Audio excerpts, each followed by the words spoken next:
You must tell me all your secrets. Remember, we must share everything together.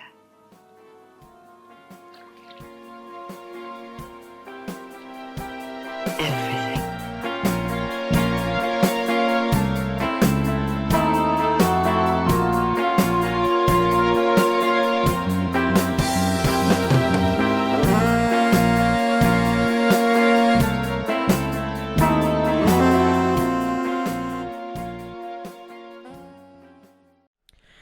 Well, hello again, listeners. This is Annie Rose Malamet, and you're tuning in to Girls, Guts, and Giallo with a very special Halloween episode about the 1978 masterpiece, Halloween. This is like sort of a companion episode to the two-parter I did with Luce Tomlin-Brenner on Psycho.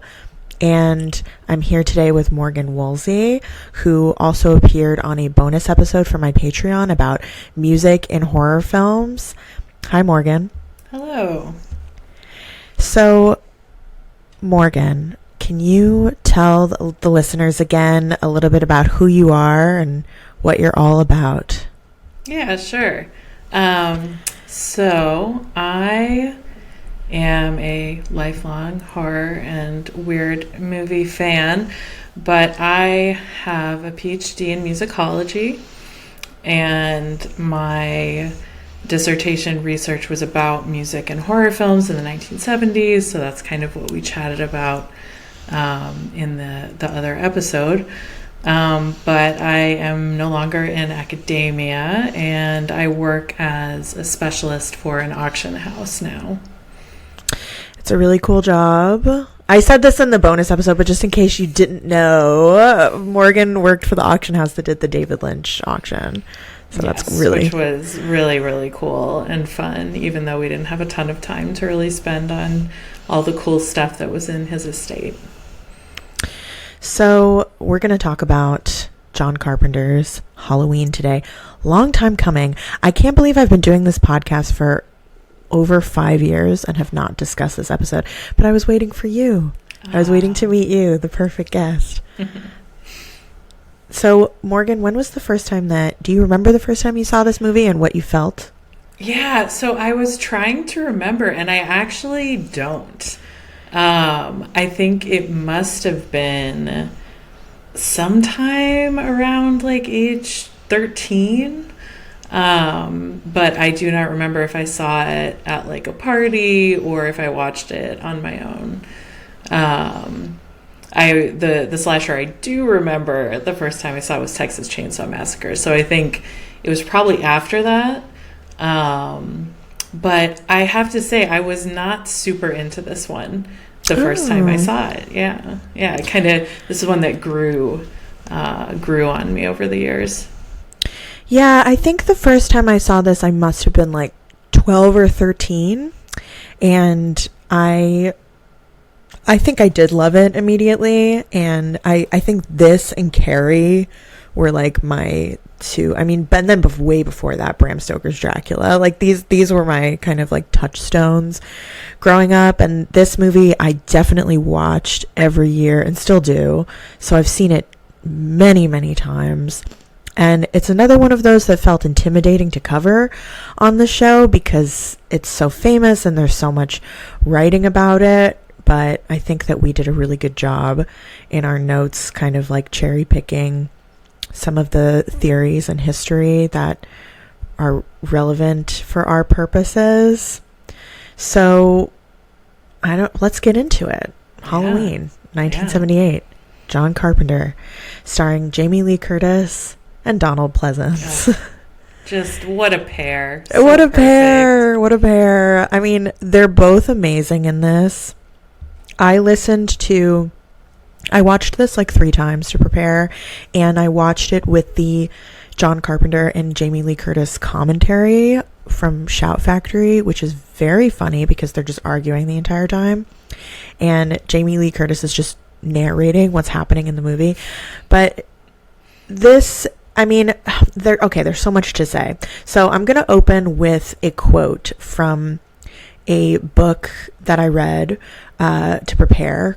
It's from the Devil's Advocate series, and it's just a book on Halloween by Murray Leader from 2015.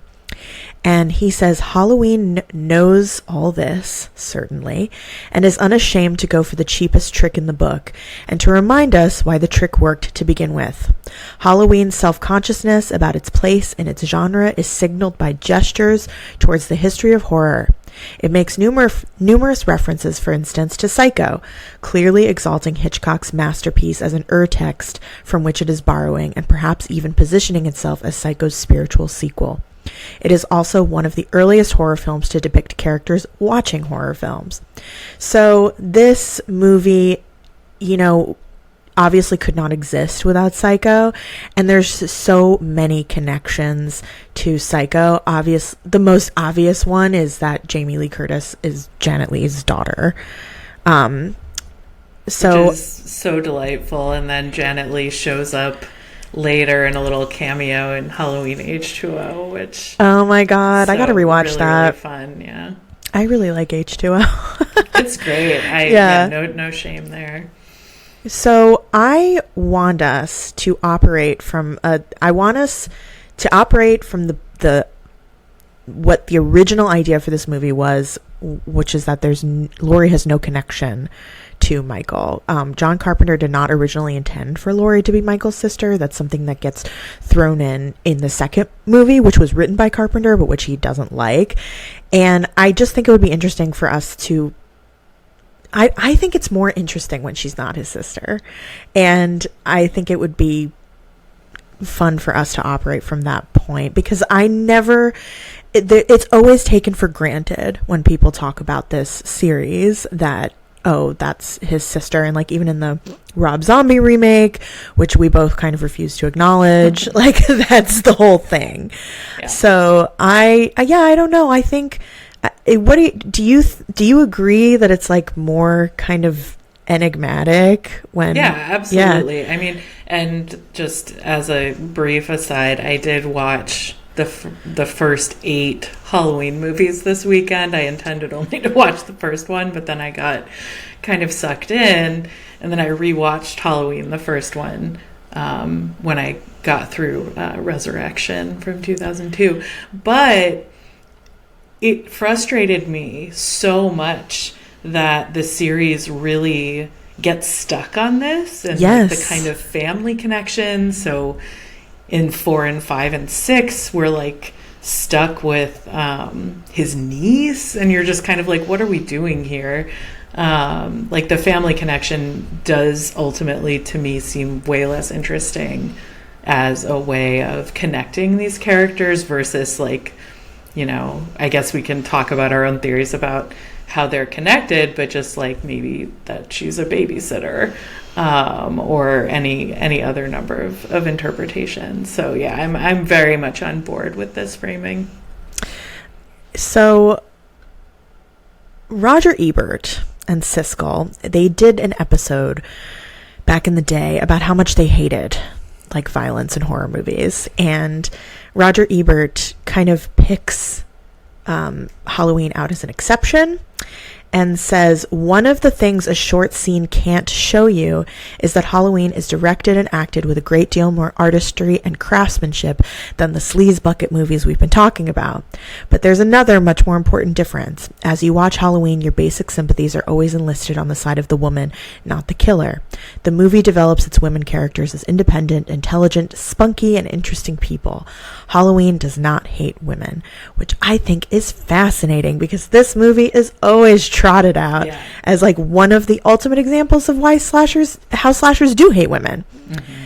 And you have a note here about empathy and anempathy, which we talked about in our music episode. Did you want to say something about that? Yeah, I mean, I think we can probably get into it more later, but just, this idea that the slasher, the pleasure of the slasher, you're positioned as the killer through this POV, this visual POV, and therefore you must be kind of slotted in as enjoying the murders that Michael is doing, these kind of like sexualized killings of women.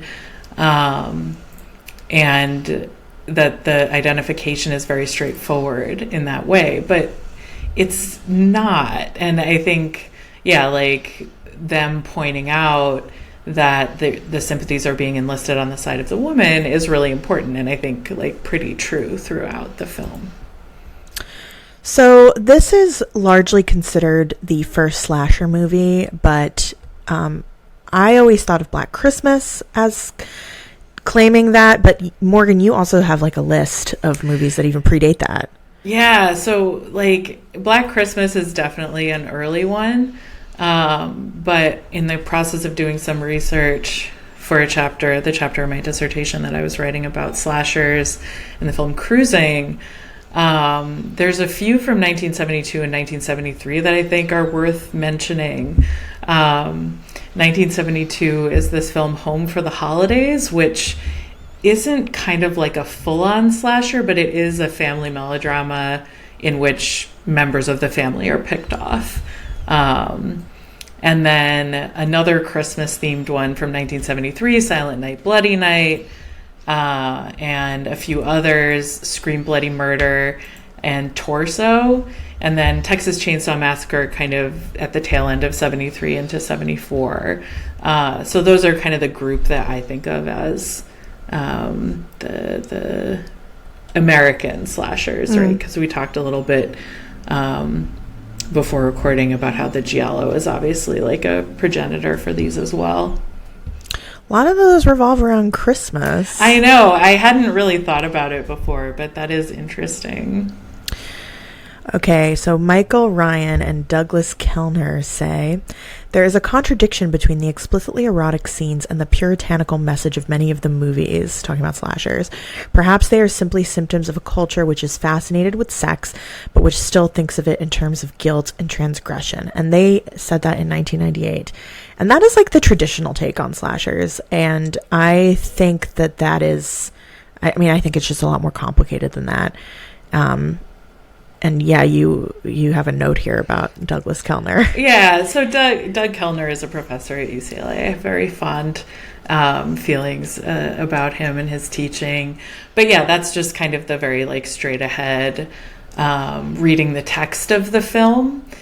And Carol Clover, who we both love and have read many times, kind of her whole thing in her book Men, Women, and Chainsaws is to kind of push past that to understand what's happening narratively and kind of underneath the surface images of the slasher film.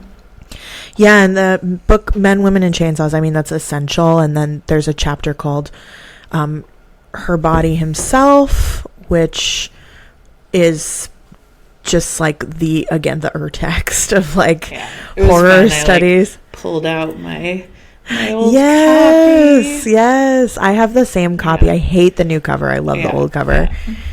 So Halloween kind of codifies what Carol Clover termed the final girl archetype. Carol Clover says she's the image of the distressed female, most likely to linger in memory, the image of the one who did not die, the survivor, or the final girl. She is the one who encounters the mutilated bodies of her friends and perceives the full extent of the preceding horror and of her own peril, who is chased, cornered, wounded, whom we see scream, stagger, fall, rise, and scream again. She is abject terror personified. If her friends knew they were about to die only seconds before the event, the final girl lives with the knowledge for long minutes or hours. She alone looks death in the face, but she alone also finds the strength either to stay the killer long enough to be rescued, ending A, or to kill him herself, ending B. So Carol Clover's chapter, I reread it for this episode. It's just like, I have disagreements with her in some parts, and I talked about that when I when I did an episode on the Alien series, kind of like what I don't agree with her about. But for our purposes here for Halloween, I think we're going to talk about her chapter throughout the whole episode because it's so important.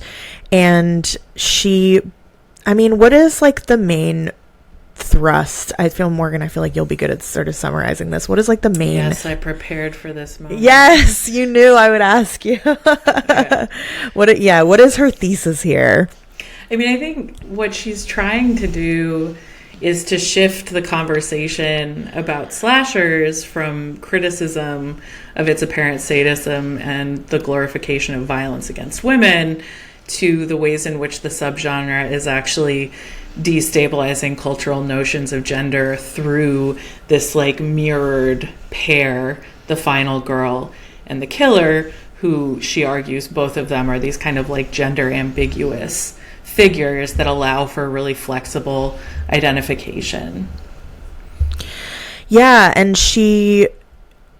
it's super queer. It's like a super trans reading, really early queer trans film history here. And she talks about the killer as phallic, using like a drill or a knife.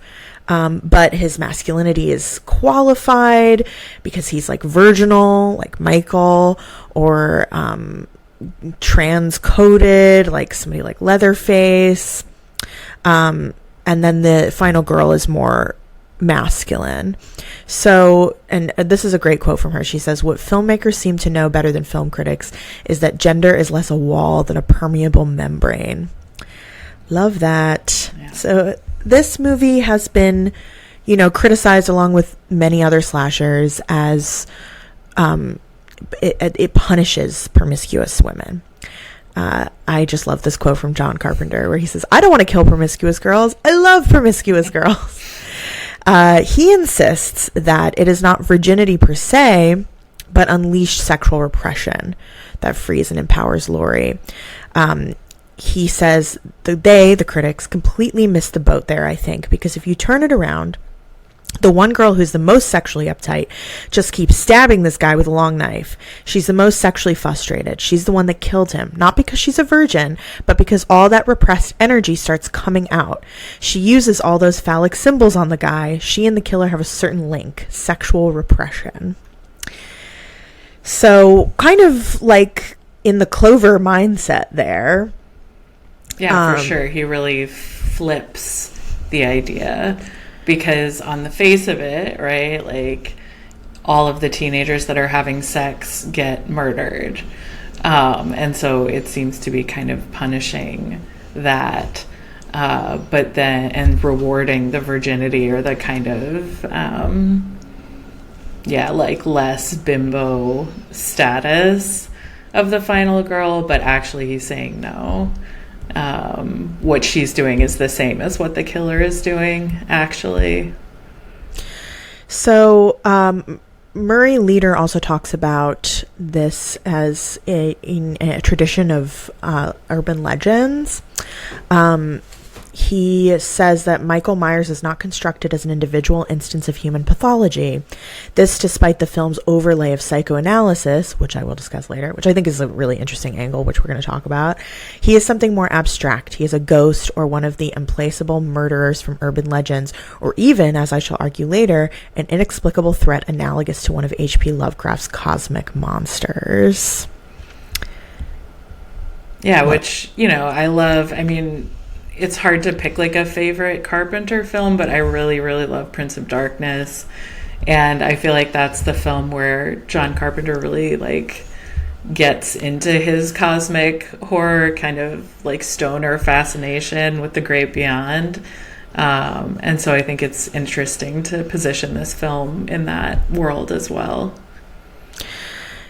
And in the cosmic world, but also in this world of American urban legends, where he says very little separates the films 1963 from 1978, in part because the film does not really take place at any specific time or place, but rather within its own mythical space, one strongly affiliated with the space of the American urban legend. The film's theme of feminine weakness and the dangers of promiscuous sexuality are quite congruent with many American urban legends as well. I mean, it's kind of like a mix of all these urban legends, right? Like and the baby, there's always a babysitter. And I was like talking to my Gen X friend and I was like, did you have male or female babysitters? And he was like, I'm Gen X. We didn't have babysitters. And I'm like, that was your whole thing. Is all these urban legends, they come from babies. Like, it's all about babysitters. And I mean, I'm sure that there's like piles of dissertations about this, about why babysitters. But the film was originally, like, when John Carpenter got it, the script was originally called the concept was originally called The Babysitter Murders. Mm-hmm. So, yeah, I think that's... Did you babysit, Morgan? Oh, yeah. Me too, and I was always terrified because of this shit. So, producer Irwin Yablans kind of came up with the idea for this movie when thinking of how John Carpenter could follow up Assault on Precinct 13. He thought a movie about babysitters in jeopardy would sell. Carpenter, he also had, the project had reached him with the tentative title The Babysitter Murders before it became Halloween, but credits Yablans with the title and concept. Yablans was partnered with Mustafa Akkad, a Syrian-American film producer and director of a controversial Muhammad biopic. He was a silent partner, but kept the Halloween franchise alive in subsequent decades. He died tragically in 2004 in the Amman bombings in Jordan, but his son Malik Akkad acted as the producer on subsequent Halloween films.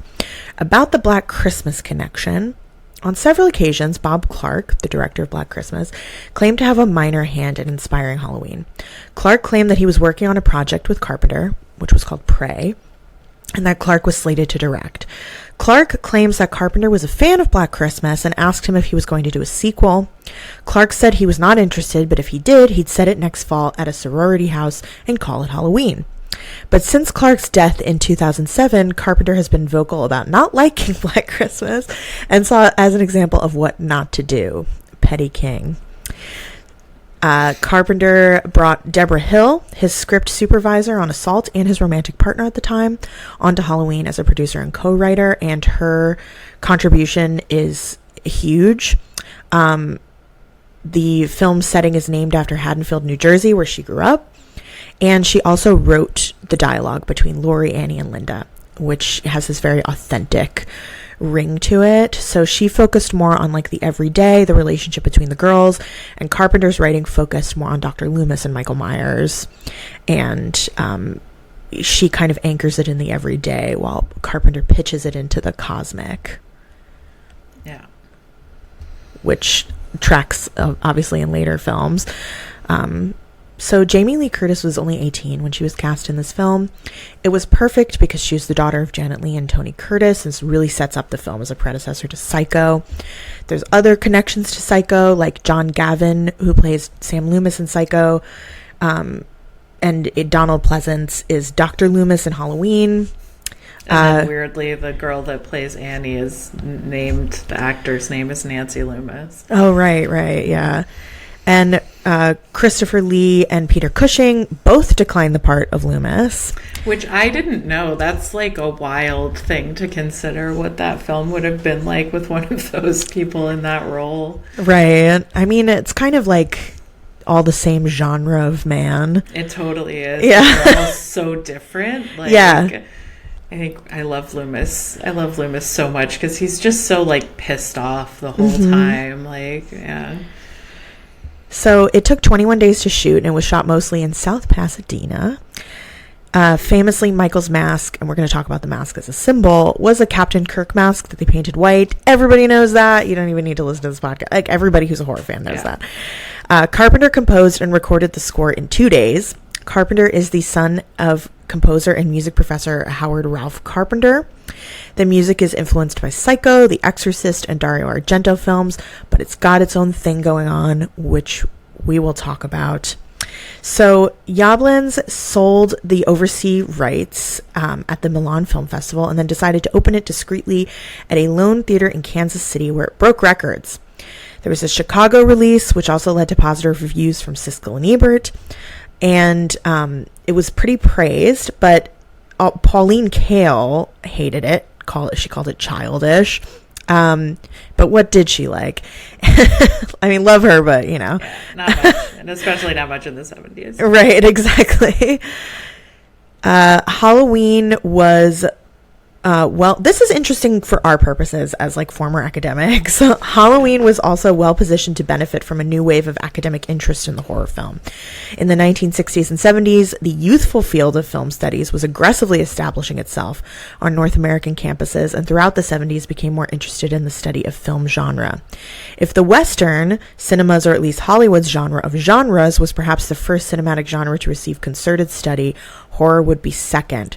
So in 1979, the Festival of Festivals, later named the Toronto International Film Festival, TIFF, hosted a retrospective of horror films called The American Nightmare. There was a booklet that went along with it, which is now regarded as the first collection of academic essays on horror films. It included an essay by Robin Wood, who wrote an important book about Hitchcock, which I talked about on the Psycho episode, and his essay was called An Introduction to the American Horror Film. Woods discusses Halloween under a section called The Reactionary Wing. This essay helped establish the popular understanding of Halloween as a misogynistic text that would be supported by later scholars. I haven't read this essay, but Morgan, you have. Yeah, it's a great essay, and the book that Wood publishes after this, which I always forget the name. It's like Hollywood from Vietnam to Reagan, has like a version of it in there too. So the original one that was in the pamphlet can be hard to get a hold of sometimes, but that book is much easier to get a hold of. And I mean, basically what he's talking about is he's trying to develop a theory of the horror film. And he says that the defining characteristics of the horror film, it's like three things. There's a monster, there's normality, and there's the relationship between the two of them. And that's actually like a pretty good broad theory. And he goes into talking about different kinds of monsters and the fact that normality tends to look the same, like it's like a similar, victims tend to be similar. And so he talks about how the monster is often the figure for identification, or like the more interesting figure in horror movies rather than the victims. And it's been a minute since I've read it, but I think that's part of why he talks about Halloween as being more reactionary. And again, like Clover is trying to work against that. The text is like, okay, there's this man, he's killing all these women, so sexuality is being punished. So it's a reactionary text. But then in Hollywood from Vietnam to Reagan, he sets out these motifs for 70s horror films. And I think that's like useful just to kind of know what he was thinking about. And so he says that in the 70s, the main motifs are the monster is human, the revenge of nature, Satanism, the terrible child, and cannibalism. And his argument is that all of these are in some way connected to the family.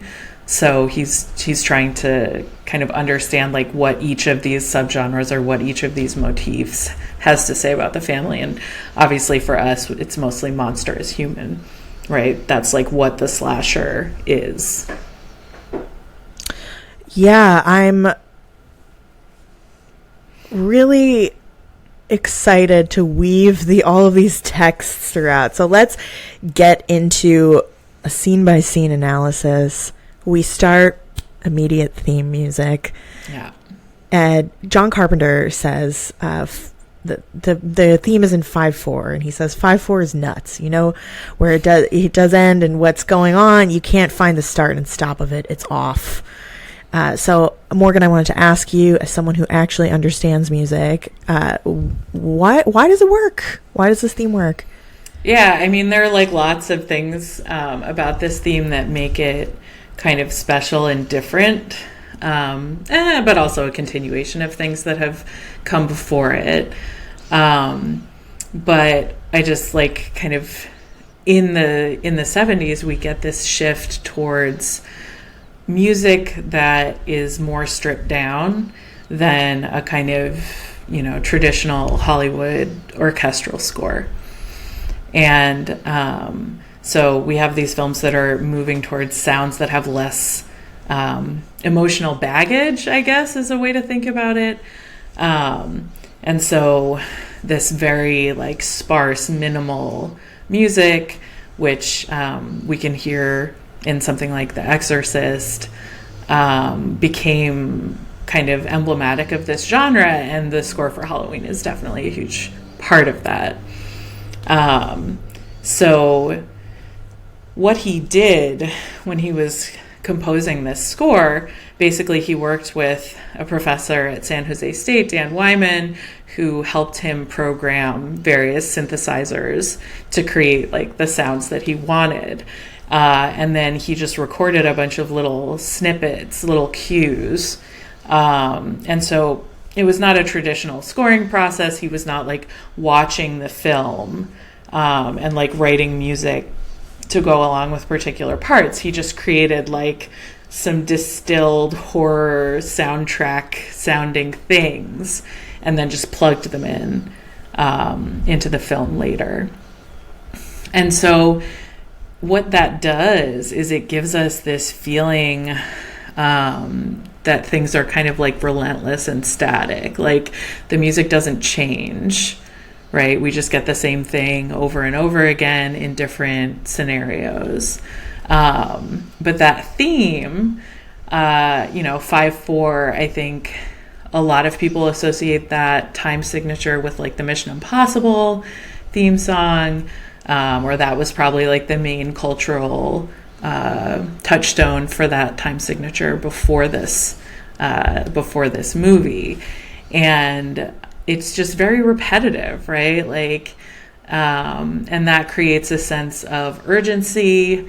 Film composers and like people that are writing music for various forms of audiovisual media refer to this as like a ticking clock, right? When you just have that metronome going, it creates a feeling of obsession and kind of there's a good discussion of music in John Carpenter's films called Fast and Cheap, the film music of John Carpenter.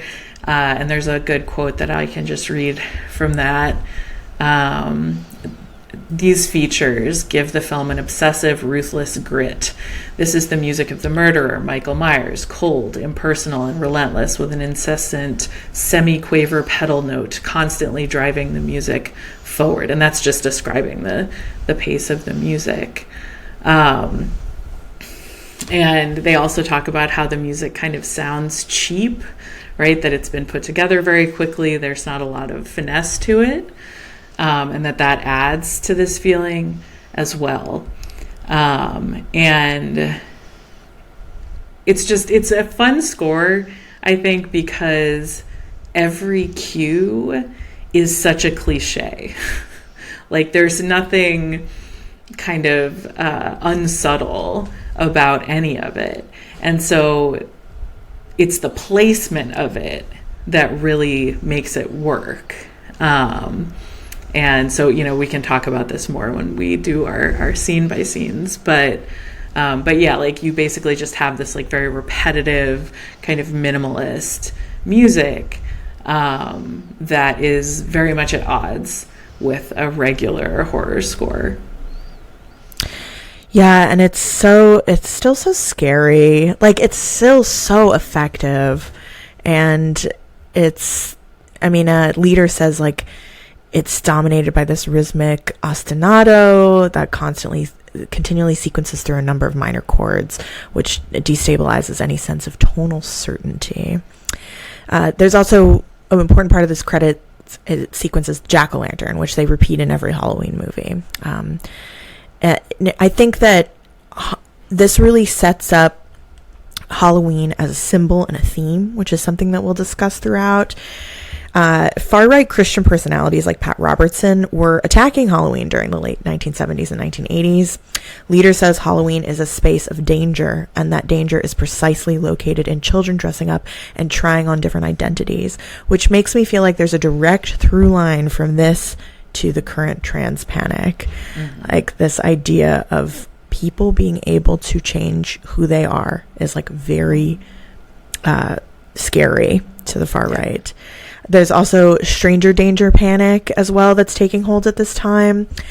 Leader says, as much as masking is associated with anonymity, it surely reveals something at the same time as it conceals. Halloween is often constructed as a rare time when the anger and discontentment of children, and indeed their capacity for violence, may be demonstrated. I would argue that it's like not just for children, but for everybody. I mean, there's like, there's several goth and punk songs that talk about this, like how that's the only time of year that people feel like they can let loose because they're trying on these different identities.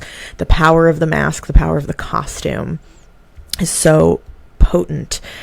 So we open on Haddonfield, Illinois, Halloween night, 1963. And we've got this opening of children chanting. I want to say that it was Jamie Lee Curtis and Deborah Hill doing these voices. Nice. Very ominous. Children chanting is always very ominous in a horror movie. And we are in Michael the Killer's POV, which I feel like this definitely comes from like a giallo tradition, right? Like deep red. And it was also used in Black Christmas. So a lot of this movie was shot on a Panaglide, or like a Steadicam, which was very new at the time. So we get these like sweeping shots, and Jamie Lee Curtis says on the commentary that in person, like people were just like moving things out of the way, like as the camera was like sweeping through the house. So baby Michael, we don't see him, we're in his POV, and he's looking at his sister making out with her boyfriend through the window, and her, she's like, Michael's around here someplace. So this immediately sets up this theme of sexual transgression. Michael watches these horny teens go upstairs, and through his POV we see a jack-o'-lantern on the porch. The jack-o'-lanterns are going to be throughout this movie, obviously, because it takes place on Halloween, but there's a special attention paid to jack-o'-lanterns on porches. And this tense sting comes in, right? And Michael enters the house. He opens the kitchen drawer and gets a knife. Incidentally, that's Deborah Hill's hand, which grabs the knife. Clover says about weapons and slashers, knives and needles like teeth, beaks, fangs, and claws are personal extensions of the body that bring attacker and attacked into primitive animalistic embrace. Love. Yeah, no slasher out here using like a gun or a bow and arrow, any kind of like range weapon. Everything's very up close and personal. Yeah, well, that wouldn't be very sexy. Yeah. So boyfriend immediately leaves, to which that's the quickest fuck in movie history. Yeah. I mean, the slasher, they always kind of are. Like, right. Yeah.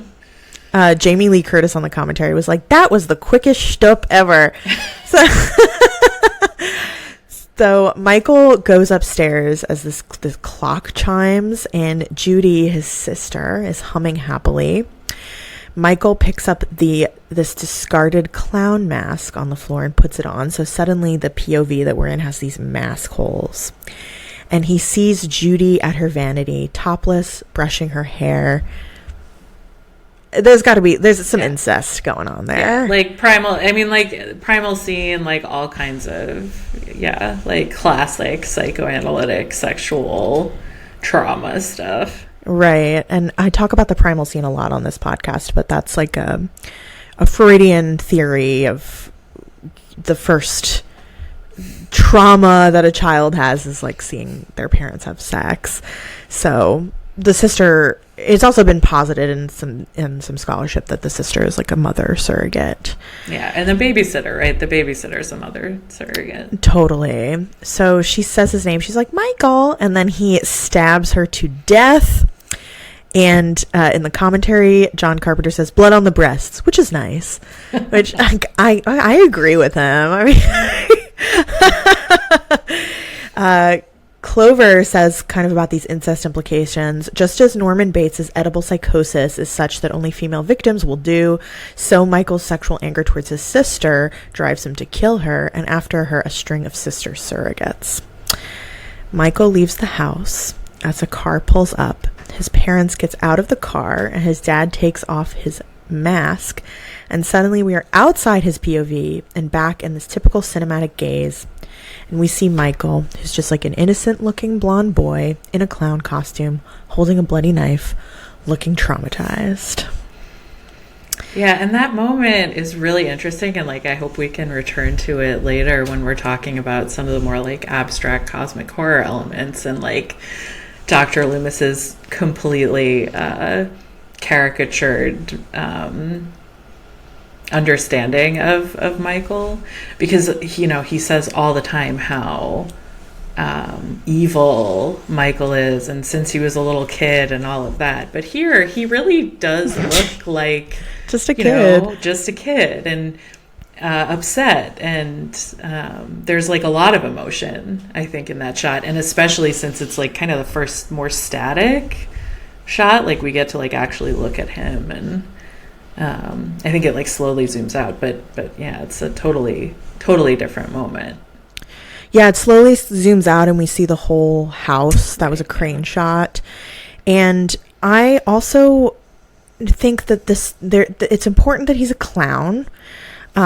Leader says that Michael is driven by a need to pursue the carnivalesque and violent aspects of Halloween, all the more perverse for being so closely wedded to children's culture, to their violent extremes. I have episodes on my Patreon about like the history of the clown in cinema, if people are interested in that.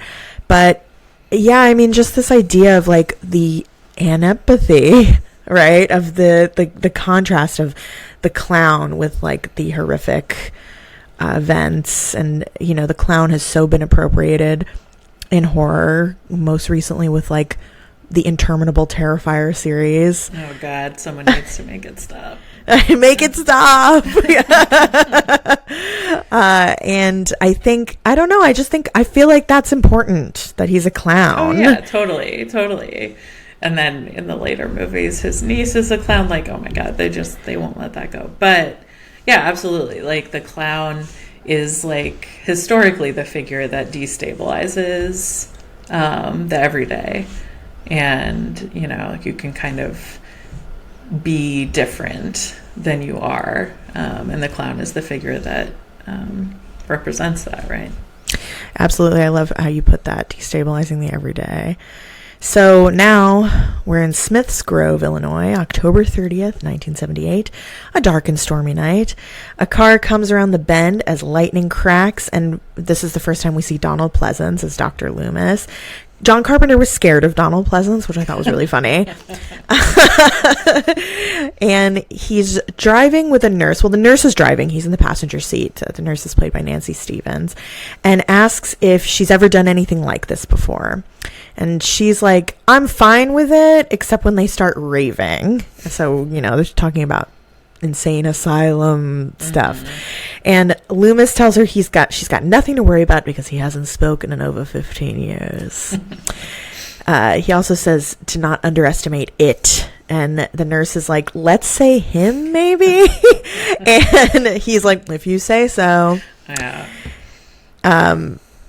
And she's smoking, and I love it.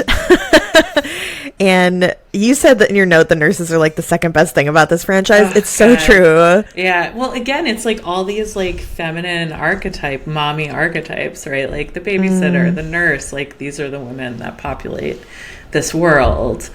And in the second one, right, like the nurses are all super horny, and I don't know, it's like, yeah, you have all this kind of invocation of like almost pornographic feminine archetypes too. So it's just, yeah, it's an interesting thing to add to the mix. I love that. That's such a good observation. I didn't think about that. This idea of like these feminine archetypes, like the babysitter, the nurse. Yeah. Well, and you think about like a feminist filmmaker from this time period, Stephanie Rothman, who's like directing movies for Roger Corman, and all of her kind of like softcore picks, the student nurses, like, you know, they all kind of focus on the same kinds of characters. So from this conversation, we learn that they're taking Michael to what is probably a parole hearing. I don't know why it's at night, but Loomis says he never wants him to be free. And the theme music comes in once they get to the psychiatric facility where Michael's in prison, so we know something bad's about to happen. The patients are wandering around outside in the dark. Something's wrong. Loomis is freaking out. He gets out of the car and he tells the nurse to wait. And with a creepy synth sting, one of the patients, his face obscured, jumps on top of the car. And through the open window, he grabs the nurse and he breaks the window. The nurse jumps out and he drives off. And we're assuming this is Michael and he has escaped. And Loomis, very dramatically, in a very gay fashion, is like, the evil is gone. So, Haddonfield on Halloween. We're in a pleasant suburban street on a crisp fall day. But this was Pasadena. And the music is menacing. Laurie Strode leaves her house, books in tow, on her way to school. Jamie Lee Curtis said on the commentary that they used all her clothes were from JCPenney to make it look realistic. And also, she talks a lot about her hair on the commentary. She's like, look, see, my hair was so frizzy. And they did that on purpose. Like, they gave her a perm and then kind of like brushed it out to just make her look like a regular frumpy girl. Yeah, that like doesn't know what she's doing with her hair. Her dad also leaves the house and he goes to his car, which says Strode Realty on it, and reminds Laurie to leave a key at the Myers house. Ominous. That car was John Carpenter's. Is this the only time that we see her dad? I think so. Yeah. It's like she like doesn't have a family for the rest of the movie. Mm-hmm. And in the sequels. Yeah. So this little boy runs up to Laurie. This is little Tommy. And they're talking about her coming over later to babysit. So children and childhood, I feel like, are significant in the Halloween, in this movie, in Halloween. Leader says Halloween continues to be a space caught between childhood, adolescent, and adult vectors. So, yeah, children are going to come up over and over. And, you know, like the clown, it's like this, you know, playful disruption, I feel like. And also sets up, it also like sets up this very like homey sort of suburban vibe where, yeah, you would just encounter your babysitter on your way to school. Like, everybody knows each other in this neighborhood. Mm-hmm. So they pass the Myers house. It's very creepy and dilapidated, and Tommy is scared for Laurie to drop off the key. Clearly, this house has lore. Laurie drops off the key under the mat, and as she leaves, that sting comes in again, and we see this shadowy figure at the door window looking at Laurie and Tommy. So Tommy is telling Laurie that his friends told him never to go up to that house and that it's haunted and awful stuff happened there. Tommy peels off to go to school. Laurie walks off alone and the camera watches her, and suddenly the shoulder of a figure enters the frame. So it's not just the camera that's watching her, somebody else is watching her, and we hear heavy breathing as if from behind a mask. And I feel like there are like creepy sex pest implications here. Yeah, totally. That's like drawn out later with all the phone stuff, right? Like the obscene phone call stuff. Yeah, like a man could just be stalking you and you wouldn't know. So cut to Sam Loomis and another man. They're leaving a medical building and arguing about Michael's escape. Loomis knows where Michael's going, but no one will listen to him. It's like, I think my favorite line of his dialogue when he's like kind of telling the other doctor what he should do, and the doctor's like, oh, well, if it was this bad, you should have told someone. And he's like, I told everybody. No one will listen to me. Like, just like at an 11 the whole time. So Laurie is in class. She sits in the back. Side note, the lighting in this scene is really beautiful. And I feel that it's very significant, not just I feel, but I think a lot of people have written about this, that the teacher is talking about fate. And she says, fate caught up with several lives here. He was destined to his own fate, his own day of reckoning. I looked up what book they're supposed to be talking about, and apparently it's fictional. Mm-hmm. Yeah, because they like never say a title or character names even, right? Well, they're like Miller and Costain. Okay. And I looked that up, and apparently it was just like made real. Made up for the movie. Mm-hmm. So you have a note here about this. Yes. Oh, sorry, gotta.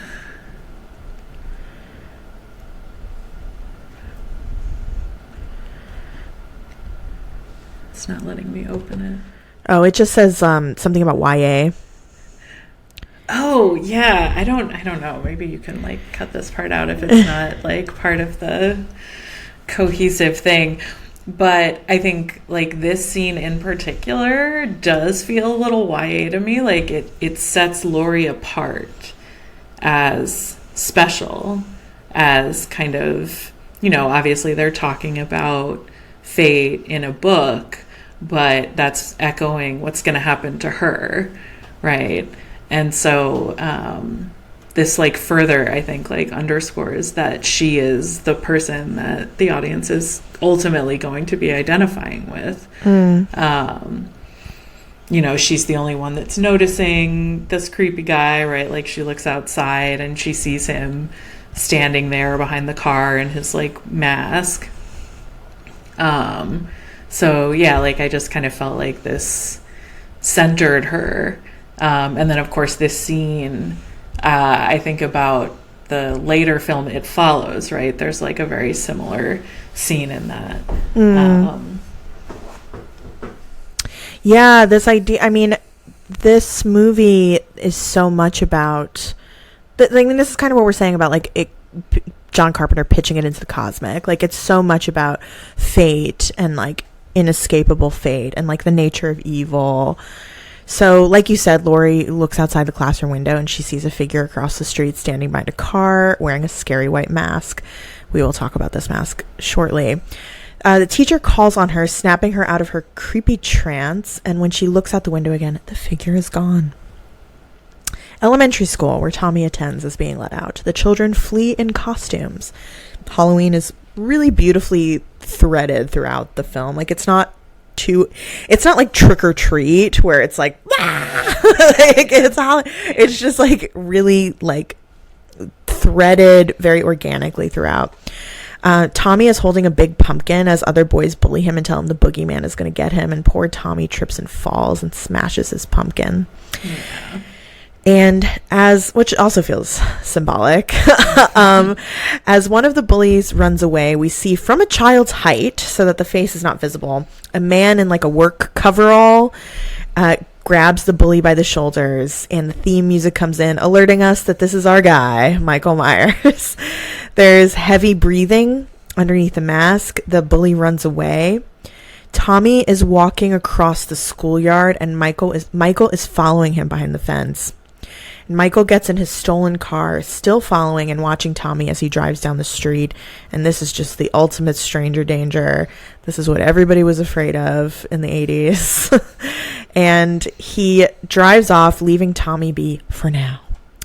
So Sam Loomis is on the side of the road at a phone booth with a sign that says he's like, I think 73 miles from Haddonfield. Mm-hmm. He warns an officer on the phone that Michael is coming to Haddonfield. And he sees an abandoned pickup truck, Phelps Garage 24-hour towing. The music comes in. There's like hospital robes scattered. That's where Michael got the coveralls. Yeah. And he finds a matchbook that says the Rabbit in Red Lounge. Does that ever come up again? So it's actually, that part is already a callback, because when the nurse is smoking, that's the matches that she has in the car. So okay. I think it's just supposed to be like another clue, right, for him that this was Michael. Okay, wow, movies used to be smart. Yeah. So Laurie leaves school with her friend Linda, played by PJ Souls. PJ Souls, angel. Love her, would die for her. I would die for Linda and Annie. Yeah. And she's making fun of Laurie for carrying so many books while she like elucidates about her social plans and getting her hair done. Perfect.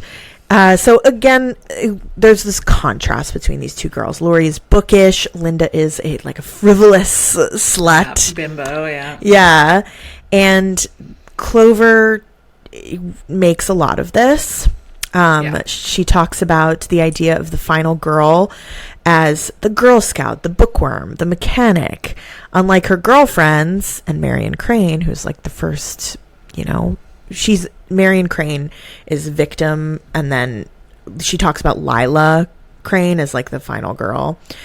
She's not sexually active. Laurie is teased because of her fears about dating. The final girl is boyish, in a word, just as the killer is not fully masculine or she's not fully feminine. So her smartness, gravity, competence in mechanical and other practical matters, and sexual reluctance set her apart from the other girls and ally her, ironically, with the very boy she fears or rejects, not to speak of the killer himself. And then she also talks about how the name is androgynous.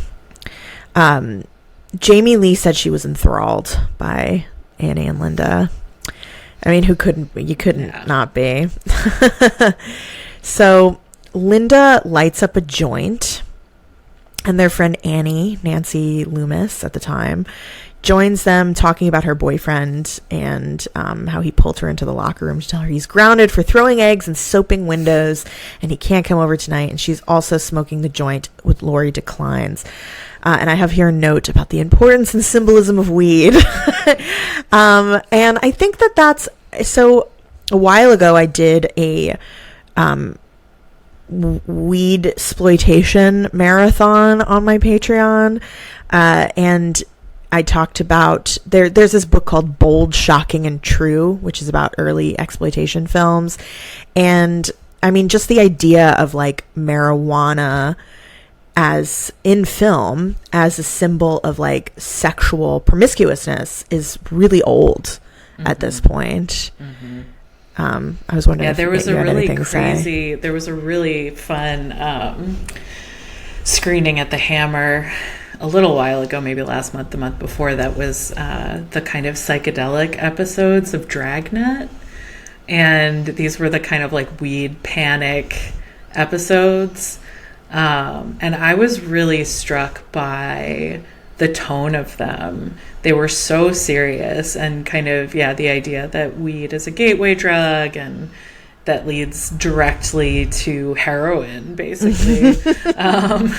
Like some of the episodes that they showed were extremely bleak. Like it's like this kind of middle class family, and they start smoking weed, and then that leads to heroin, and they like let their 2-year-old drown in a bathtub, and like the end of the episode is just like the little 2-year-old floating dead in the bathtub. Jesus Christ. Yeah, it's like really rough.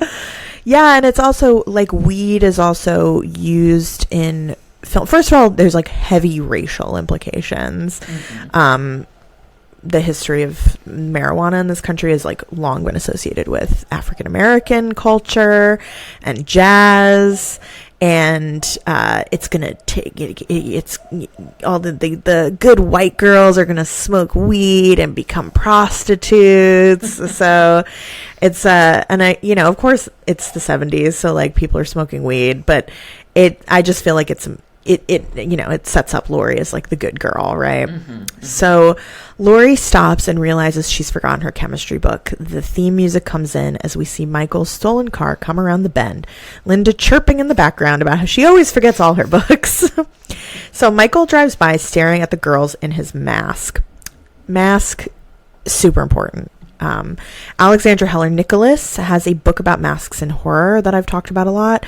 And she says that she has a chapter about blank masks, which she talks about the Halloween mask. And she says that these white blank masks recall Japanese No theater, and they erase identity and create spaces to project new meanings onto. They deny the humanness of the wearer by deleting the features that render them identifiable as individual humans. But at the same time, the mask suggests both an erasure of identity while simultaneously allowing the audience to read their own experience of Meyer's presence onto the blankness itself, encouraged to imagine the horrors he is capable of, because more usual communication systems, language, facial expression, emotion are simply not there. So we can... It's uncanny also, right? Like when you can't see someone's facial expressions. But she also, her whole thesis in the book is that the mask is part of like the ritual and repetition that, you know, births this kind of new identity of the killer. So yeah, I mean, I think this is one of the scariest masks of all time. Yeah, definitely. For me, scarier than the Jason hockey mask, for example. Totally. So, hey, jerk, speed kills, Annie yells, and Michael stops the car abruptly. And this, like, really plays into women's fears of talking back to sexual harassers. Because you always want to, right? But then you're like, oh, what if he kills me? So... But it sets Annie up as, like, you know, she's, like, the bold and, like, spunky one. Like, Linda is, like, the bimbo. Annie is, like, the bad girl. And Laurie's the good girl. And the girls stare nervously, and he drives off. And Laurie says, you know, Annie, one day you're going to get us all into deep trouble. Yeah. The girls chat about their babysitting plans. And Linda and her boyfriend are going to come over to the Wallaces, where Annie is babysitting. And Laurie says she's at the Doyles 3 houses down, and they can all keep each other company. So the creepy music comes in as the girls keep walking. Linda walks off. Laurie and Annie continue walking. I really love how Carpenter like held shots in this movie, because you're just like, it just creates all this suspense. Like, you're just waiting for something to happen. So up ahead, and I think just because I think that the fact that he wrote the music and was responsible for placing it, like, really, because without the music, it would just be kind of boring and static, right? There wouldn't necessarily be that feeling of anticipation building. And so, yeah, like, it's a different thing. And I think, like, there have been, like, lots of famous moments of horror in Psycho, for example, where the director's original vision was to have no music because, like, the horror of the images should, like, speak for itself or something, right? But Hitchcock, like, famously played the shower sequence without any music, and it was just kind of, like, disjunct and weird. Yeah, Bernard Herrmann was like, this sucks. Yeah, he's like, this sucks. And he composed music. He composed that cue because he kind of knew that it was not going to work. So, yeah, like, I think, you know, music in horror films is so much a part of the kind of tension of it. And I can't really think of a better example of a film than this one, because, like, you know, all of the scenes that you've been talking about where it's like we have the stinger and then there's Michael, and we have the drone and then there's Michael, right? Like, it tells us it's part of his presence, right? And that does make it freakier, I think. Yeah, and it's like we talked about in the music episode, it's like very of the body, like that sting comes in and you're like, like, you know, yeah, you know what's going on, but it really cues you. So up ahead, hidden half behind a bush, Michael stares at the girls. And I'm just getting this thought now, like, he was just in his car. It really starts to set him up as, like, omnipotent and, like, supernatural. But he disappears before Annie can see him. Carpenter says that he wanted Laurie to be more observant than the other girls. And that's the final girl, right? She's always, like, the one who is observing. Mm-hmm. So Annie goes to confront the creep, but he's gone, and he taunts Laurie, and she's like, he wants to take you out tonight, which also reminds me of Night of the Living Dead, when he's like, they're coming to get you, Barbara. Mm-hmm. And Annie is like, says it's tragic that Laurie never goes out, and Laurie says the boys think she's too smart. Yeah. Annie peels off. Laurie is clearly freaked. A man approaches and grabs Laurie, which pissed me off. And she shrieks, but it's Mr. Brackett, who's the sheriff, who's also Annie's father. And they, introduces his character. Laurie sees kids trick-or-treating and smiles and says, well, kiddo, I thought you outgrew superstition. She talks to herself a lot in this movie, which I find, like, very charming. Yeah.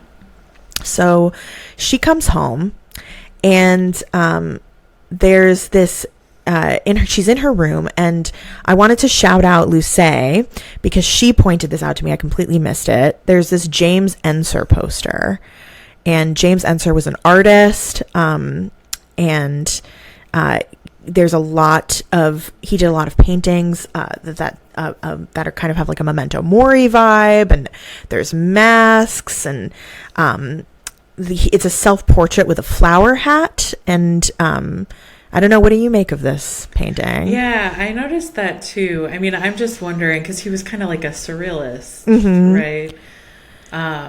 Like, there is this kind of visual allusion to a kind of gender ambiguity or nonconformity, right? Like the flowers being a very feminine visual motif, which, yeah, that was the first thing that kind of popped into my head about that.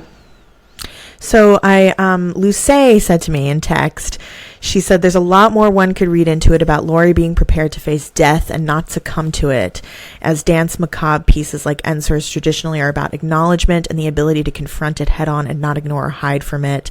I argue it's a hint that she's going to survive, whereas her friends are too busy with the frivolities of life and therefore are unprepared for death, so it overtakes them. Love that. We love analyzing every single fucking thing. So Laurie, she looks out the window and she sees Michael standing in the middle of a clothesline with white sheets billowing around him.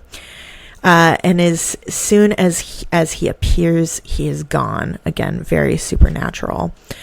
Laurie backs away scared. The phone rings, but no one answers, and she hangs up. But then the phone rings again, but it's Annie confirming their plans. And she's like, I thought it was an obscene phone call. So like you said, again, there's this like constant repetition of like sexual creeps like invading these girls' spaces.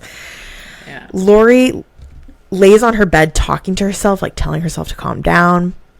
Next, we see her leaving the house carrying a pumpkin. It's very cute as the music plays, and the leaves swirl around her in this like iconic autumnal Halloween vibes. But it was Pasadena and it was not fall, so the leaves were painted by the art department and gathered and thrown into a fan. And you can see throughout the movie, like, there'll be leaves like swirling around Laurie, but then like down the street there's no leaves. No leaves, yeah. So she takes a moment to sit and she's watching the children trick-or-treating. And, you know, this makes me think about teenagers as caught between childhood and adulthood. And there's a lot of moments where Laurie is observing children and kind of fondly. And I mean, it's like this passage of her from childhood to adulthood, this very adult role. And babysitters too kind of occupy this liminal space between like being a child but now being an authority figure to younger children. So oh yeah, did you want to say something? No, I mean, this just kind of ties back to Clover's argument too, where she's kind of talking about the slasher as this like kind of birthing of the self into adulthood. And that killing the slasher is part of that. Yeah. And then also, you know, with Psycho, like that movie is about adults, but then like the slasher morphs into like really always being about teenagers. So Annie drives up, rock music on the stereo. Laurie gets in the car and she passes Laurie a joint, and this time Laurie does take it. So Loomis visits the grave of Judith Myers, the sister that Michael murdered. The groundskeeper, who's very funny, says he remembers Judith, horrified that Michael was so young when he committed that crime. And as they approach the grave, they see that the headstone is missing. And the groundskeeper chalks it up to kids pranking on Halloween, but Loomis knows it was Michael. And we know, too, because of the music. Exactly. And Loomis says he came home. Just dropping these one-liners, like he's been preparing for this his whole life. Oh yeah, he's fucking locked in, diva'd out. Laurie and Annie are driving and smoking a joint, and Laurie is clearly a noob at it, and the song on the radio is Don't Fear the Reaper. So I wanted to ask you what you think the significance of that song is. Yeah, I mean, again, it's just like there are two kinds of music that are in film. There's the score, and then there's music that occurs within the world of the film, and that music is usually called diegetic music or source music. But just because it's source music, right, doesn't mean it doesn't have significance. It's like that painting, right? And I think that this song actually does kind of go along with the argument that Luce was making with that, right? And it marks the final girl, and the use of that song pops up again in Scream, where I forget, it's like playing in Sydney's bedroom at some point, or she has a poster or something. Yeah, no, it's definitely on the soundtrack because I had it on CD. Yeah, and don't fear the Reaper. Like, death is coming. Yeah, it's part of life. Yeah. So they're talking about Laurie is like, I saw someone watching me. It could be Mr. Riddle. And Annie is like, Laurie, Mr. Riddle is 87. And Laurie is like, he can still watch. Again, like the insertion of the gaze of these sexual creeps. Like, these girls are very aware that that's like a thing already. Michael is in his stolen car trailing the girls. How did he learn to drive? Unanswerable questions. He's a force of fate. So right, exactly. He just figured it out. So Annie spots her dad in a police car and immediately gets rid of the joint. Laurie is coughing, of course, giving it all away. They pull up and an alarm is going off, and Mr. Brackett, the sheriff, tells them that someone broke into the hardware store, probably a couple of kids, and all they took were some Halloween masks, rope, and knives. Oh, that's not ominous. And as the girls drive off, Loomis walks up to the sheriff and says he needs to tell him something important. Sheriff kind of brushes him off, and Michael drives away in the background with Loomis none the wiser. That's such a great shot. Yeah. It's also like comical.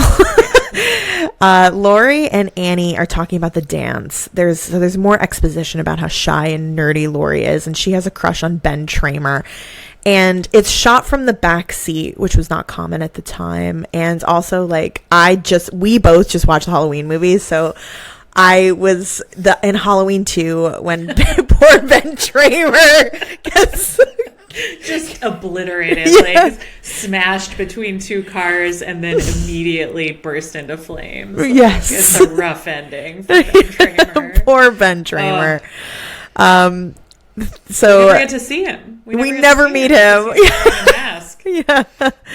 So the theme music comes in as Michael is following the girls. The sun is setting and it's like a Halloween orange. And as the girls pull up to their babysitting jobs, it's now dark. And we are again in Michael's POV as he pulls up and he's watching. And he parks and walks to a tree in front of the Wallace's house where Annie is babysitting. He watches her go in and the parents leave. And there's, again, this iconic jack-o'-lantern on the porch. Sheriff Brackett and Loomis pull up to the abandoned Myers house. No one has lived there since 1963 when the murder happened. The two men enter the house and see a dead dog. We do not see the dog, making it kind of scarier. And Loomis says, he got hungry. And the sheriff is like, a man wouldn't do that. And he's like, this isn't a man. So I had a note here that was like, we should talk about the pathologization of serial murderers and their inhumanity. And you actually happen to have done some research about that previously. I did. I'll try to keep it kind of short. But, I mean, because this time period is just like, this is the serial killer moment. The Renaissance. And both, for the actual serial killing and then the pop culture kind of elaboration on it. But basically there's a book that I got into called Using Murder, The Social Construction of Serial Homicide by Philip Jenkins. And he's talking about how serial murder cases were starting to proliferate kind of in the mid-60s. And then in the early 70s, there were some cases of like extreme serial murder, which attracted national and international attention. So Juan Corona, Herbert Mullen, Edmund Kemper, all in California, and then Dean Corll in Texas. And these ones drew all this attention because there was such a high number of victims involved. So like Corona and Corll had, I think, 30-ish people. And so that was like a different kind of multiple homicide. And so once we get into the 70s, really the media coverage is going to intensify from the 1977 onwards. And we have The Son of Sam, John Wayne Gacy, Hillside Stranglers, the Atlanta child murders, Ted Bundy, the freeway killings. And so the kind of term serial killer is often attributed, or kind of, I don't know, like colloquially attributed to this guy, Robert Ressler, who was an FBI profiler. And David Fincher has like a series about this kind of moment. Justice for Mindhunter. Yeah. And I thought, rereading some of my notes for this, I thought it was really interesting because not only was like the number of people noteworthy, it seemed to be largely directed against children. So not necessarily women, like Ted Bundy, obviously there were exceptions, but the late 70s into the 80s, there's, again, this like huge stranger danger and all these claims about like child pornography, sexual abuse, kidnapping, things like that. And so, yeah, like Bundy and Gacy were kind of some of the most widely known examples, and they were right in this pocket, right, 1976 to 1978. And it kind of gave this like visible focus to these intense fears about violence against children and women. So the fact that this term kind of arises in the context of profiling, I think is really significant because there is a focus on the psychology. And that's what Carol Clover talks about a lot, right? That, all of the kind of killers in slasher movies are linked in some way to a pathological family.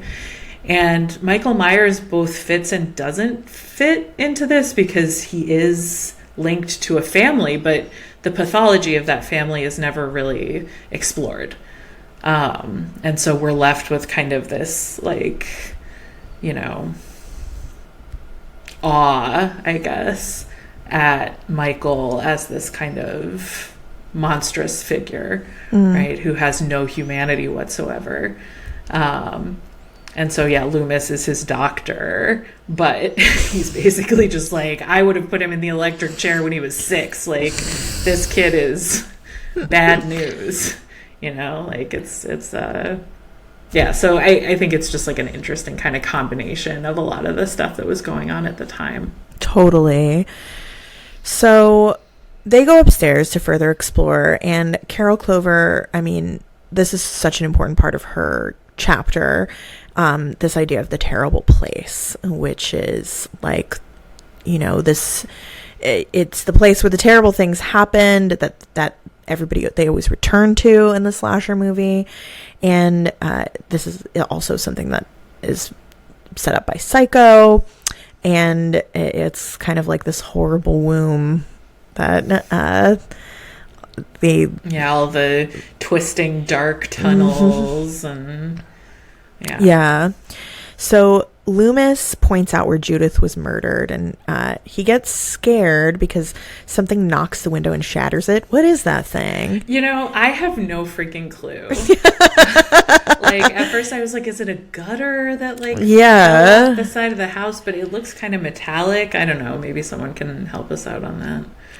So he says that I met him 15 years ago. There was nothing left. I'm like, he was 6. And he said he had a blank, pale, emotionless face, just like the mask. The blackest eyes, the devil's eyes. Which again is like an extreme contrast to what we see right in that one shot that we get of him as a child. He spent 8 years trying to reach him, but the kid was evil. Okay, fine. So he didn't want to fry him when he was 6. He wanted to fry him when he was 14.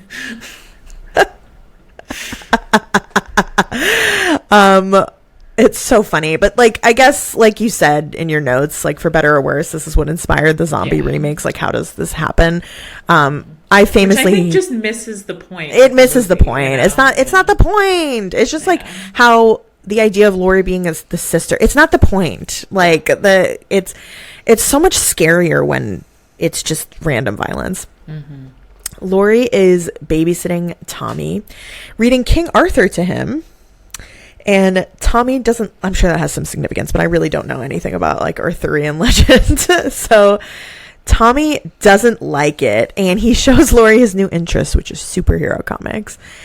And I think like, you know, that moment possibly is kind of, because they're both quite violent, right? Like she's talking about the night and they're going to get in some kind of fight. And then superheroes whose whole thing is kind of like vanquishing evil through violence. So that's kind of how I think about that moment, as just another depiction of like violence in culture and like how it's like suffusing all these different parts of our lives, even if we're not necessarily conscious of it. Right. Yeah. And also like passing through the more childish interests and like kings and queens into like the more contemporary superhero interest.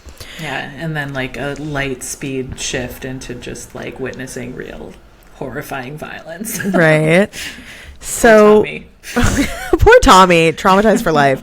So Annie calls Laurie. And Jamie Lee notes on the commentary, which I thought was pretty smart, that the use of the phone in this movie adds this element of regularity to the sinister stuff that is happening. But then later it's also like a source of terror. And the dog is barking on the other line, the Wallace's dog. And Annie just kind of ignores it, where I would be freaked out. Yeah, they ignore dogs throughout this whole franchise. It's just like, why do you even have a dog? Why do you have the dog? Yeah. So she's talking about Ben Tramer and the homecoming dance. And Michael is outside watching. Music comes in. He's outside watching Annie. And he's watching the Doyle's house. And Tommy looks out the window and sees Michael lurking across the street. And he tells Laurie the boogeyman is outside, but when she goes to look, he's gone. So now Michael is watching Annie on the phone through the window, just like he was as a child. And he watches Annie take off her clothes because she spilled butter all over her clothes. And she puts on this big button down. And I don't know, like I feel like it like almost arouses him so much that he like shatters this pot. I know he's like trying to scare her also, but I feel like it's also his boner. Yeah, totally. So he like shatters this planter. So Michael is still watching outside, and Lester the dog is out there barking at him, and Annie is like, Lindsay, like the dog is barking, and then we hear like a whimper, and she's like, never mind, like the dog must be mating, and it's like, what? Yeah. I would be terrified. She's not disturbed. And then we see Michael killing the dog, and I feel like dog killing in horror is still really controversial. Mm-hmm. Yeah, it's just like another thing to kind of mark him as irredeemably evil, right? Right. And he killed another dog at the house and ate it. He was hungry. So Laurie and Tommy are watching the original The Thing, which is cool because John Carpenter, of course, later remakes The Thing. He says on the commentary that was his copy of The Thing. I think he said it was on Betamax or something. Nice. So there's more talk about the boogeyman, and Annie is doing laundry. Very creepy. She's in this big oversized button-down shirt, and she gets locked into this like shed where the washer and dryer are. Michael is like lurking outside, and I'm assuming locks her in from the outside. And Lindsay, played by little tiny Kyle Richards, is in the house watching TV, and Annie's boyfriend calls, and her boyfriend Paul calls, and Lindsay runs outside to tell Annie that Paul called, and she finds Annie struggling in the window and trying to get out of this shed. And then they go back to the house, and Annie's on the phone with Paul, and she's like, I got stuck in the window, and he's like, I've seen you stuck in plenty of other positions. So there's like so much like flirtiness with the teenagers, but this was written by adults because teenagers are never this smooth. No. So Michael is watching in the doorway, and I love that sting that happens every time he appears. Yeah, and we kind of talked about this already, but again, it's just like the music is such an important part of his presence in the film. And you would think that it would get old because, again, it's just like the same thing over and over again, but somehow it does not. No, it's always scary. You're like, oh no. Yeah. And I love really like how sexually free Annie is. Like Paul even implies she's hornier than him. Yeah. And so Annie takes, I just love how these girls are like trying to get laid. They're like, we want our boyfriends to come over and fuck us. Yes. Like so engineering various scenarios right. to make that happen. Right. Yeah. Annie takes Lindsay over to Tommy's, and foists her off on Lori so she can go pick up her boyfriend. Michael's still lurking. Annie looks so cute in her socks and her big shirt and her blanket shawl. I love it. I love her. They're perfect. All these girls are perfect. And then Lori, Annie leaves, and Lori says to herself, the old Girl Scout comes through again. So Annie goes to her car singing all the way. This was John Carpenter told these actresses, like, because at one point Jamie Lee Curtis is also singing to herself, and these are all like made up songs. Like he was like, just make something up, and they were like, okay. So she's like singing about her boyfriend, which is so childlike, right? Yeah, like, teenagers, they should be singing pop songs, but they're just like making up these little ditties, right? So I really love the way people and houses are shot from across the street in this. Like it really gets you into the Michael POV. And there's this moment is so tense, right? Because she goes to her car and then she realizes she needs her key. So she goes back to the house. She brushes her hair. She's singing about Paul. We're like, ah! And like already we've seen him. Already, yes, we think she's going to get it in the laundry shack or whatever. Right. She doesn't. So it just like keeps building and building and building and building. So she gets into her car and she doesn't even notice the door is unlocked. There's like the window is fogged up. So she's like, what's happening? But before she can even really know, Annie is toast. Michael comes from the back and starts strangling her. This kill is so Giallo-esque. Mm-hmm. And he's strangling her, but of course it sounds like she's getting fucked. Mm-hmm. It's like kind of an erotic kill. I love how it's shot through the foggy window. Her death face is amazing. Yeah. I mean, this is very much, and she lands on the horn. This is very much like a orgasm scene. Mm-hmm.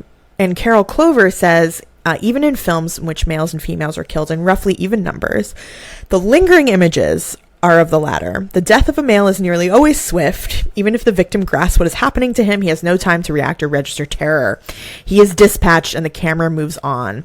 The death of a male is moreover more likely than the death of a female to be viewed from a distance, or viewed only dimly because of darkness or fog, for example, or indeed to happen off screen and not be viewed at all. The murders of women, on the other hand, are filmed at closer range in more graphic detail and at greater length. I don't know if this is true for this movie. Yeah, it's not. Yeah, exactly. Yeah. So, because I guess we can kind of... go ahead. No, because I'm just thinking, like, Annie and Linda do fit in this description, right?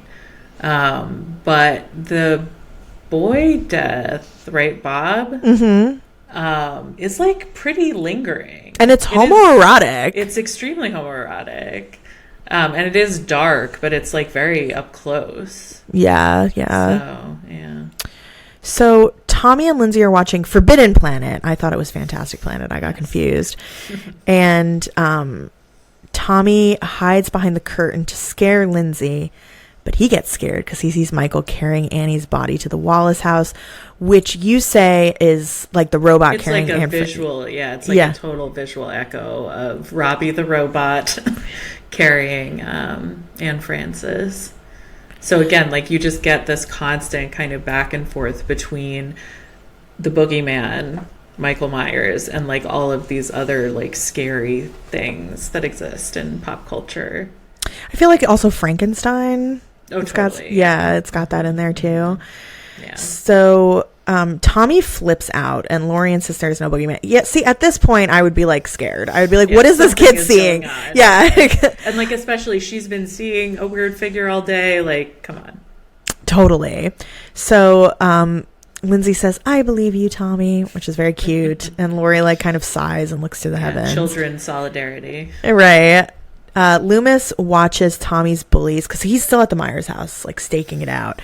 And he watches them approach the Myers house and he scares one of them by whispering through the bush, hey, Lonnie, get your ass away from there. So pleased with himself. Yeah, so happy. Sheriff. I mean, he did potentially save a life in that moment. I don't know. Literally. In his mind, yeah. The sheriff spooks Loomis and he's like, I have a feeling you're way off about this. And Loomis is like, you're wrong. I don't know why nobody believes him. Yeah. Like, again, it's these like kind of broad strokes. Like he's the Cassandra. Right. Like that's his function. He's just like ineffective, knowing. So Loomis explains that Michael has been waiting for this night for 15 years. Death has come to your little town. And the sheriff is like, more fancy talk. Linda and Bob pull up to Lindsay's and they're in a van, a typical 70s van, and they're scheming about how they're going to fuck at the Wallaces. And he's like, I rip off your clothes, you rip off my clothes, and then we rip off Lindsay's clothes. And I was like, what? No, that does not follow.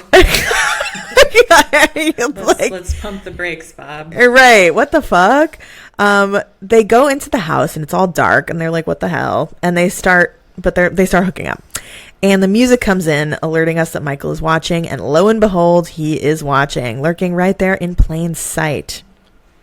Laurie and the kids are making a jack-o'-lantern, or they're like processing with a jack-o'-lantern. It's very cute. And Laurie sees Bob's van out front and is like, everyone's having a good time tonight, but not the Girl Scout. And Linda calls Laurie and asks about Annie, and Laurie starts to get worried because she's like, isn't she there? And Linda and Bob go upstairs and they start fooling around in bed next to a jack-o'-lantern. The phone rings. They take it off the hook and resume. Michael's shadow passes over them. Very creepy. And oh my God, Bob finishes in 2 seconds. Again. And Linda is like, fantastic. And I'm like, no, it wasn't, girl. And they immediately light up cigarettes. Bob goes to get a beer and he's like, I'll be right back. Famous last words. That comes up in Scream, of course. And Michael, as Bob is downstairs, Michael kills him by stabbing him through the stomach and sticking him to the wall. And it's very intimate and homoerotic and lingered on. And we really see how strong Michael is. Mm-hmm. There's this great shot of Bob's feet going limp to indicate death. And then Michael's just stares at him very coldly and like cocks his head. It's a very scary moment. We like don't really get his reaction after he kills Annie, right? Like it just kind of is on her. And so I don't know. It makes it like even more connected because we get the reaction.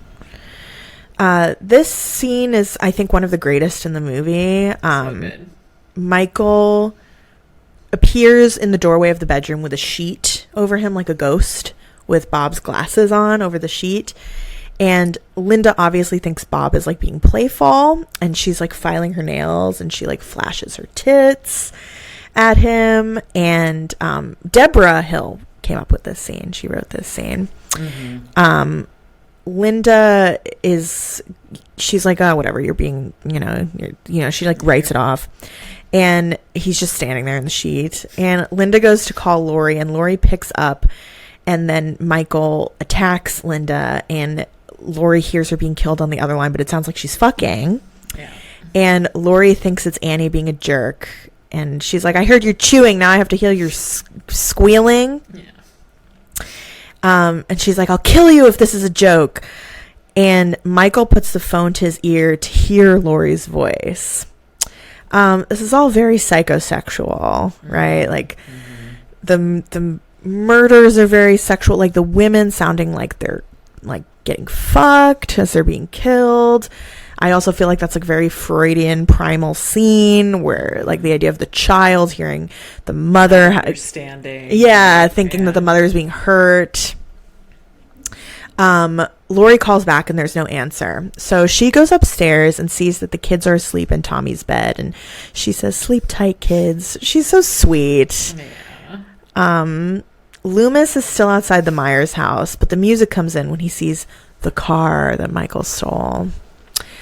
Lori cautiously approaches the Wallace home, which now looks ominous. Lori knocks. Music is going. No one answers. Lori enters the house through the back, calling for Annie. She makes her way upstairs. Music still going, of course. And she sees the bedroom door with a crack of light leaking out and walk towards it. And she opens to find Annie's body splayed out in like a crucified position with the headstone of Judith Myers behind her head. Ah! He's somehow transported. That thing looks heavy. Yeah, like because the car is yeah. And I mean, I just feel like that this scene is just really holds up and is still really, really scary. Well, because it's where the momentum actually continues, right? Yeah. Like, I feel like until this moment, things have been building. She doesn't know what's going on. She's like trying to be rational about it. And then when she like actually sees Annie's body is when, because it's like what, like 20 minutes are left in the film at this point. I know, it's like crazy. And it's done, and now it's just full tilt chaos. Yeah. And Lori cries and whimpers in the corner, and Bob's body drops down from like the closet, swinging upside down, and she screams, backs into another corner, and then this like nook opens to reveal Linda's crumpled up body. Lori is freaking out. Her acting is incredible. Michael emerges from the shadows and rips Lori's shirt with the knife, and she's startled and falls down the stairs, injuring herself. She limps away to try to leave the house, Michael slowly coming after her. She tries to leave through the back, but Michael is omnipotent and has positioned a rake outside to lock the door. Michael stabs through the kitchen door, which Carol Clover talks about a lot in her chapter about like these phallic objects like penetrating walls, like in the birds when the beaks are penetrating the door. And Lori shatters the back door, moves the rake, and she runs outside limping and screaming for help. And she knocks on a neighbor's door, screaming for help, and no one helps her. And that feels significant to address. Yeah, I mean, it's like, again, this world in which no one is coming to save you. Right. Like, you know, Loomis is totally ineffective. The cops are totally ineffective. And the neighbors who theoretically, like, were supposed to, like, have some kind of warm neighborly feelings are just like, no. Like, they're obviously home. They just turn the lights off and don't engage. And I wonder if this was, like, maybe a reference to the murder of Kitty Genovese. And obviously, yeah, possibly. like we know now that there was more to it than just like the neighbors being callous. But at the time, that was like the narrative. So yeah, I'm wondering if that's also like in the zeitgeist. So she runs back to the Doyle house but can't find her keys, and Michael is slowly walking after her. So she throws like a planter at the window to wake up Tommy to have him open the door, and Michael is hot on her tail. Lori gets in the house and she tells Tommy to get upstairs with Lindsay. She tries to use the phone, but it's not working. She sees the back door is open and cowers in fear, arming herself with a knitting needle. Which is perfect. Again, like this feminine kind of symbol. Right. Yeah. So like direct. Michael comes up from behind her, and she stabs him in the neck with the needle. So it immediately sets up that Lori, unlike the other victims, is fighting back. Yeah. She takes his knife, and she thinks he's dead, and then she drops the knife like a fool. And Loomis, in his signature trench coat, is walking down the street. The sheriff drives up, and Loomis tells him to go around to the back of the house 3 doors down, and he'll watch the front. Lori makes her way upstairs, still limping. She hugs the children to comfort them. It's very sweet. And the Tommy says, "You can't kill the boogeyman." And at that moment, Michael is behind her, and she is always concerned about protecting the kids first, which is like so also very final girl of her. She's like the responsible one. She tells the kids to lock the door, and she runs into the parents' bedroom. She kind of opens the balcony doors to like make it look like she went outside, and locks herself in the closet. Feels very significant. I don't know. What do you think about this closet, Morgan? Oh, until you said it just now, I did not. Because, like, for all Carol Clover makes of this gender ambiguity, I still feel like the final girl is, like, aggressively heterosexual. Totally. In most of these films. So, like, I wouldn't have even thought, like, oh, this is, like, some kind of queer moment that she's having. Like, more just this is contiguous with, like, being a little kid and, like, hiding in the closet or something like that. But yeah, I would tend to agree with you. Like, of course, like a closet comes up and I'm gonna automatically be like, is there a queer reading here? So this part is really scary. She's in this closet cowering, and the light is like leaking through the blinds of the closet. It's like a slatted closet door, and Michael is so flimsy. Right? Yeah, so flimsy. Michael's like rattling the door, and Lori's cowering. She's such a fighter because she grabs a hanger and like twists it into a weapon. Abortion. Go, right? It's gotta. Loomis would be so happy. Right. I should have been born.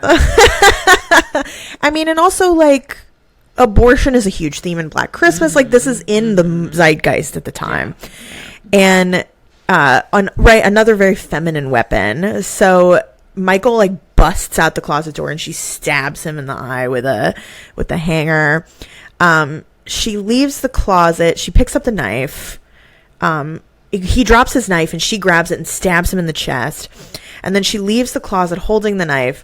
But when she sees his body, she drops it. Fool! Yeah, like how many times, I forget how many times this happens where she thinks she's killed him, but actually she has not. Right. She gathers Lindsay and Tommy and she tells them to go down the street to the Mackenzie house and tell them to call the police.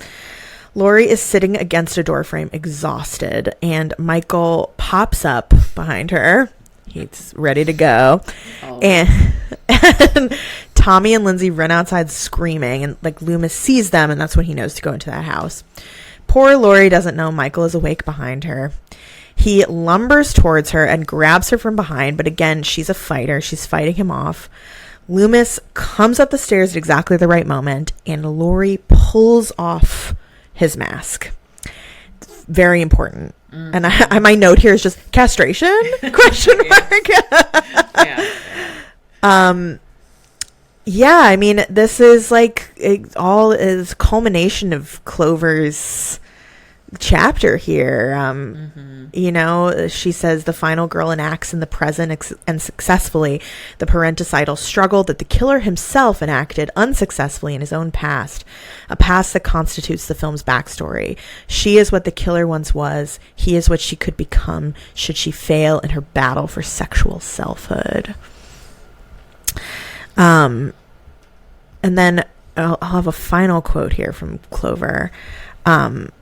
Figuratively seen, the final girl is a male surrogate in Things Edible, a homoerotic stand-in the audience incorporate, to the extent she means girl at all. It is only for purposes of signifying male lack, and even that meaning is nullified in the final scenes. Our initial question, how to square a female victim hero with a largely male audience, is not so much answered as it is obviated in these readings. The final girl is, apparently, female, not despite the maleness of the audience, but precisely because of it. The discourse is wholly masculine, and females figure in it only insofar as they read some aspect of male experience. To applaud the final girl as a feminist development, as some reviews of Alien have done with Ripley, is, in light of her figurative meaning, a particularly grotesque expression as wishful thinking. She is simply an agreed-upon fiction, and the male viewer's use of her as a vehicle for his own sadomasochistic fantasies, an act of perhaps timeless dishonesty.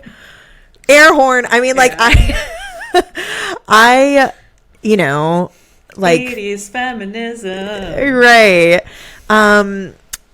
But it's so funny because the final girl in like horror nerd circles has really been appropriated as like this powerful figure, but she argues the person who coined the term is like, it's not. Yeah, like actually no. Yeah. So and I've talked about this in other episodes, like it's so funny how these terms like male gaze, final girl get like appropriated out of their original contexts and become something else entirely in these like fandom communities.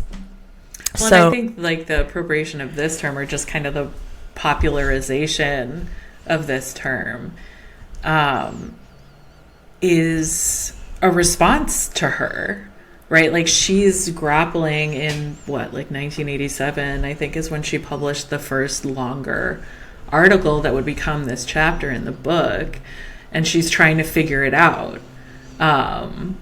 But I think this part, like, it does get too kind of like hardcore psychoanalytic for me. Like it loses the plot a little bit. I would agree. In terms of how identification works and like... Yes. Also the, like, assertion that these audiences are largely male. Yeah. It feels like a massive assumption. And she does acknowledge it. She's like, there are women that go to these, and, in particular, like, I think she calls out the Nightmare on Elm Street films as films that, like, attract, like, large groups of girls to watch them. But that quote that you read, it just strikes me as this, like, extremely kind of pessimistic moment in what, until that moment, had been like a more kind of open-minded encounter with the genre. So I mean, I love this chapter. It's a great book. The article is like endlessly generative, but kind of the whole last part of it is kind of a slog for me. I agree. Yeah. I felt the same way. I'm glad. I was like, I'm probably just stupid, but if you feel the same way, then I'm not. No, because it's this very much just like sticking within the confines of a kind of classic psychoanalytic reading, which is like, yeah, that's an interesting theoretical framework, but is it actually how people encounter media? And I think like there's a really interesting comparison to be made, and she points towards this, doesn't get into it terribly much, but between process of identification in slasher films and in pornography, where it's like, how, because I think she asks at varying times in the article, in the chapter, like, it's very literal, right? She's like, well, if a boy is watching this movie and he is looking around for like boys to identify with in this movie, he like doesn't really have any options. Because the killer is like gross and horrible and like marginally masculine, and then all the other, you know, people of his age are gonna be incidental or get killed off. But like, I mean, if we think about porn and the popularity of kind of gross dudes in porn, like Ron Jeremy, it's like, why are they gross? So like the dudes watching it don't have to worry about like thinking that they're getting turned on by another man. So I don't know. I just feel like there's like more to that than she really gets into. Yeah, such a good connection with porn. I feel like that's like a whole other thing we could get into. I know, totally. Yeah. But I mean, porn and horror, body genres, like it's well, and again, like it's like a sublimation of sexuality. Like that's the way it's understood, and so yeah, makes sense to kind of think of them in similar theoretical frameworks. Yeah, totally. So Loomis shoots Michael, and Michael falls off the balcony, and his body thuds to the ground, seemingly dead. And Laurie says, "It was the boogeyman." And Loomis says, "As a matter of fact, it was." Loomis goes to look at the body, but it's gone. Of course. Of course. Theme music comes in. Laurie's crying. Loomis looks potently off into the distance. And there's these static shots of the rooms in the house with heavy mask breathing. And that is the end of Halloween. Yeah. And then there's many, many sequels, some of which are good, some of which are just unwatchable. And then you did Michael's birth chart. Yeah, way to blow up my spot. Yeah, so this is actually something I started doing like since I started working at the auction house. Like, I was just curious about like the astrology of like actors in a film, and like, you know, what that kind of lens on it did. But because I forget which film it's revealed the birthday. I think you said it was Resurrection. Was it Resurrection? Mm-hmm. Yeah. So they say that he was born on October 19th, 1957. And so we know he's a Libra, which is, you know, not necessarily the first thing you would think of for Michael. But Haddonfield, of course, is a fictional place, so I had to kind of fudge it a little in terms of the location, because you need to know where and the birth time, which we also don't know, so I couldn't do the rising sign either. But folks have kind of posited that, like, possibly Haddonfield is, you know, somewhere along Route 55, and so I just kind of picked a town in that general area to use. And if that is all correct, he's got like a pretty strong Libra presence in that chart, which again is like kind of an interesting thing. So Libra Sun, Libra Mercury, and Libra Mars all. But then a Sagittarius Venus and a Virgo Moon. And I feel like the Virgo Moon is like the kernel of Michael Myers, and we're going to kind of try to take this totally ridiculous thing that I've done seriously. It's very gay. Yeah, so yeah, I just had a little fun moment with I love it. I mean, it's also like, you know, whether you think that birthday is canon or not, whether you think of Resurrection as canon, there's sort of like 3 canons of Halloween that's like always competing, so and chaotic. It's so chaotic. I mean, then the new movies, like, you know, Josh Hartnett isn't a thing, and then in H2O, her daughter isn't a thing. You know, like they just like rewrite the family structure in every sequel. Kind of is what it feels like. Yeah. Well, this was such a wonderful discussion. And I'm so happy we got to talk about this movie. Morgan, last time on the show, you plugged your Letterboxd. What is that again? Yeah. So if you want to follow me on Letterboxd, my handle is mdubsy. That's MDUBS as in Sam, EY. Not super active on a lot of social media. So for film related things, that's definitely a good place to find me. And I've been enjoying your Halloween reviews. Yeah. I've been trying to log every single movie that I watch. And I've been doing that for about a year, so trying to I'm pretty religious with it too. Yeah. You know where to find me. Instagram, Girls Guts Giallo. I'm on TikTok at Girls Guts Giallo, making videos, trying my best to make videos, and patreon.com/Girls Guts Giallo. And Morgan and I have a bonus episode about music and horror. We're going to record another bonus episode about why we hate elevated horror. That's coming up this month. That one will be like more casual, just being cunts, which I think will be fun. And I've got a lot of stuff going on there, so check it out. And it's great to be back, and a happy Halloween, because this episode's coming out on Halloween. So thanks, Morgan. Of course. Thanks for having me.